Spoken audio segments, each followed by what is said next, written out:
On est au IVe siècle après Jésus-Christ. À l'époque, il y a 4 personnes qui se disputent le pouvoir de l'Empire romain. Il y a Constantin, Maxence, Maximin et Licinius. Dans ce contexte, Constantin va affronter Maxence à la bataille du pont de Milvius. Selon la légende, ce serait parce qu'il aurait fait graver le signe du Christ sur les boucliers de ses soldats qu'il aurait remporté la bataille. Il serait ensuite converti au christianisme.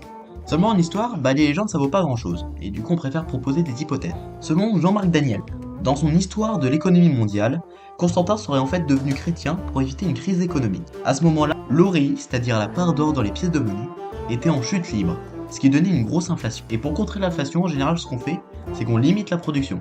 En fait, on empêche les gens de bosser. Et Constantin, il est pas con, il va se dire, et si je faisais un jour de congé, chaque semaine, pour tout le monde. Il va appeler ça le jour du soleil, ce qui va donner le dimanche, mais il va pas se faire accepter auprès des chrétiens. Donc pour faire accepter la réforme, il va tout simplement se convertir au christianisme.